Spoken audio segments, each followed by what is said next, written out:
Hi மக்களே, இன்னைக்கு episode மேக சந்தேசம் பார்க்கலாம். போலீஸ் ஸ்டேஷனுக்கு கம்ப்ளைண்ட் கொடுக்கறதுக்காக லில்லி வரா. அவளை பார்த்த உடனே செர்ரி கேட்குறாரு, நான் உன் கூட ஃப்ரெண்ட்லியாக தானே பழகினேன், நீ என்ன இப்படி ரிவர்ஸ் ஆயிட்ட? வீட்டில் இருக்கிறவங்களுக்கு இந்த விஷயம் தெரிஞ்சதுன்னா எல்லாருமே கஷ்டப்படுவாங்க, ப்ளீஸ் லில்லி அப்படின்னு கேட்க அவ இவனை முறைச்சிக்கிட்டே கம்ப்ளைண்ட் எழுதி தரா. எந்த ஒரு நோக்கத்துக்காக இவ இப்படி பண்றான்றது தெரியல. அவ கம்ப்ளைண்ட் எழுதிட்டு வெளியில போன உடனே சூர்யா வந்து அபூர்வாக்கு ஃபோன் பண்ணி, சக்சஸ் மேடம், நீங்க சொன்ன வேலையை நான் முடிச்சிட்டேன் அப்படின்றாரு. வெரி குட், உங்களுக்கு பணம் அனுப்பியிருக்கேன், வாங்கிக்கோங்க அப்படின்றாங்க. அந்த வழியா வந்த நக்ஷத்ரா இதை கேள்விப்பட்டு, என்ன ஒரு சந்தோஷமான விஷயம் மம்மி, யார்கிட்ட பேசிட்டு இருக்க, அப்படி என்ன நடந்தது அப்படின்னு கேட்க, உனக்கு ஒரு விஷயம் தெரியுமா, அந்த செர்ரியை போலீஸ் அரெஸ்ட் பண்ணிட்டாங்க அப்படின்னு சொன்ன உடனே பயங்கர சந்தோஷத்தில் அம்மாவை கட்டி பிடிச்சிக்கிறா. எப்படி மம்மி இது சாத்தியமாச்சு அப்படின்னு கேட்க, எவ்வளோ வச்சு உன்கிட்ட அவன் க்ளோஸாக இருக்கணும்னு நினச்சானோ அவளை வச்சியே அவனை ஜெயிலுக்கு அனுப்பிட்டேன்றாங்க. யாரு மம்மி அப்படின்னு கேட்குறான். அந்த லில்லி தான் அப்படின்றாங்க. லில்லி வீட்டுக்குள்ளே அழுதுகிட்டே வரா. என்ன ஆச்சு அப்படின்னு அபூர்வா கேட்குறாங்க. ஆண்டி அப்படின்னு கட்டி பிடிச்சி அழுவுறா.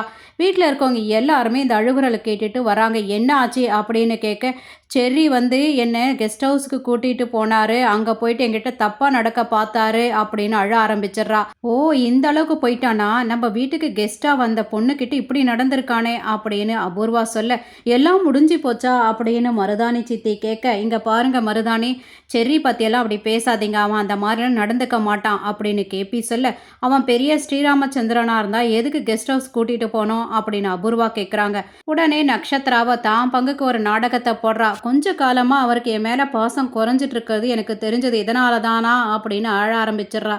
சரிம்மா, இப்போ எங்கம்மா இருக்கான் செர்ரி அப்படின்னு அபூர்வா கேட்க, நான் ஹெல்ப்னு கத்துனேன், போலீஸ் வந்து என்னை காப்பாற்றிட்டு அவரை அரெஸ்ட் பண்ணிட்டு போயிட்டாங்க அப்படின்னோடனே எல்லாருக்கும் ஷாக் ஆகுது. இதை நான் நம்ப மாட்டேன், இந்த பொண்ணு ஏதோ பொய் சொல்கிறா அப்படின்னு மீரா சொல்ல, இங்கே பாரு மீரா, இந்த மாதிரி விஷயத்தில் எந்த பொண்ணும் பொய் சொல்ல மாட்டா அப்படின்னு அபூர்வா சொல்ல, வீட்டுக்கு யாராவது பொண்ணு காயத்தோட அழுதுகிட்டே வந்து யார் மேலேயாவது பழி சொன்னால் உடனே நம்ம நம்பிடணுமா? இங்கே பாரு லில்லி, நீ சொல்கிறது தப்புன்னு எனக்கு புரியும், ஏன்னா செர்ரி கேரக்டர் எனக்கு நல்லா தெரியும், அவன் லேடிஸ்க்கெல்லாம் ரெஸ்பெக்ட் கொடுக்குறவன் தான் அப்படின்னு பூமி சொல்ல, பூமி பேசினது தாங்கிக்க முடியாத இந்த சரச்சந்திரா, உனக்கு என்ன தெரியும் அவனை பற்றி, உடனே சர்டிஃபிகேட் கொடுக்குற, அவனை பற்றி எனக்கு நல்லா தெரியும், இந்த லில்லி பின்னாடி சுற்றிட்டு இருந்தவன் தான், அது மட்டும் இல்லை காலேஜில் படிக்கும்போது நிறைய பொம்பளை பசங்க கூட சுற்றிட்டு இருந்தவன் தான், போலீஸாக இருக்கிறதுனால அவனை அரெஸ்ட் பண்ணி கூட்டிகிட்டு போயிருக்காங்க, நானாக இருந்தால் அவனுக்கு அங்கேயே தண்டனை கொடுத்துருப்பேன் அப்படின்னு. உடனே மீரா, என்னென்ன பேசுகிறீங்க, அவன் உன் மருமகனாக இருந்தால் அவன் செய்கிறதெல்லாம் நான் ஒத்துக்க முடியுமா அப்படின்னோடனே, யாராவது அவன் மேலே ஏதாவது கம்ப்ளைண்ட் கொடுத்துருக்காங்களா அண்ணா, இது வரலாம்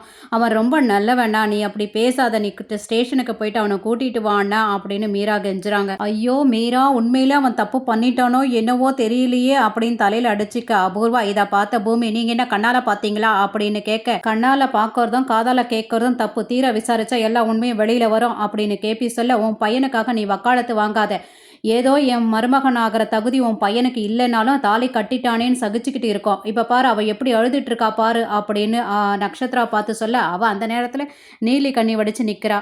அவன் போலீஸ் ஸ்டேஷனில் இருக்கட்டும்னு சரச்சந்திரா சொல்லிட்டு போக, கேபியை பார்த்து நீங்களாவது போய் கூட்டிட்டு வாங்க அப்படின்னு மீரா சொல்ல, கேபியோட பூமியும் சேர்ந்து போலீஸ் ஸ்டேஷன் போகிறா. அங்கே போய் செர்ரியை பார்க்கறதுக்கு பர்மிஷன் கேட்கும்போது சூர்யா கொடுக்க மாட்டேன்னு சொல்கிறாரு. சரி கொடுக்கலன்னா பரவாயில்ல, மேல் இடத்துக்கு நான் ஃபோன் பண்ணுறேன்னு அவள் மிரட்டின உடனே சரி போய் பாருங்கன்னு சொல்கிறாரு. இவங்க 2 பேரும் போய் பார்க்குறாங்க. நடந்தது எல்லா விஷயத்தையும் சொல்கிறாரு செர்ரி. பூமி சொல்கிறா, இது எல்லாமே அபூர்வா போட்ட பிளான் தான், அதுக்காக தான் இந்த சூர்யாவுக்கு வேலையும் வாங்கி கொடுத்துருக்கா போல இருக்கு அப்படின்ன உடனே கேபி, எதுக்காக என் பையனுக்கு இந்த மாதிரி ஒரு தண்டனை அவள் கொடுக்குறா, மருமகனாச்சே அப்படின்னு சொல்ல உடனே, தான் பொண்ணுக்கு டைவர்ஸ் வாங்க தான் இந்த பிளான் போட்டிருக்கா மாமா, அந்த அபூர்வாவால் என் வாழ்க்கை தான் போச்சு, என் குழந்தைங்களோட வாழ்க்கை கூட அவளால் போகிறத பார்த்தா எனக்கு இந்த வாழ்க்கையே தேவையில்லைன்னு தோணுது அப்படின்னு கேபி சொல்ல, கவலைப்படாதீங்க மாமா, கவலைப்படாத செர்ரி, கண்டிப்பாக அந்த லில்லி கிட்ட பேசி நான் உன்னை வெளியில கொண்டு வரேன் அப்படின்னு பூமி சொல்றா. ககன் வந்து துருவ் வீட்டை தேடி போறாரு. அங்க தாரா இவரை பார்த்த உடனே அண்ணங்கிட்ட ஓடி போய் சொல்றா, நான் கோயில பார்த்த ஆள் இங்கேயே வந்திருக்காரு அண்ணா, நீ போய் அவரை வெல்கம் பண்ணுன்னு சொன்ன உடனே துருவ் கீழே இறங்கி வந்தவுடனே 2 பேருமே இன்ட்ரோடியூஸ் பண்ணிக்கிறாங்க. அதுக்கப்புறம் ககன் சொல்றாரு, கோயில நான் உங்களை பார்த்தேன், நீங்க உங்க தங்கச்சி மேல எவ்வளவு பாசம் வச்சிருக்கீங்க அப்படின்றத நான் பார்த்தேன், அதனாலதான் என் தங்கச்சிக்கு உங்களை மாப்பிள்ளையா பார்க்க வந்திருக்கேன் அப்படின்னு சொன்ன உடனே ஷாக் ஆகுது தாராக்கும் துருவுக்கும். இதோட இந்த எபிசோடு முடிச்சிருக்காங்க. நாளைக்கு பார்க்கலாம். தேங்க்யூ ஃபார் வாட்சிங்.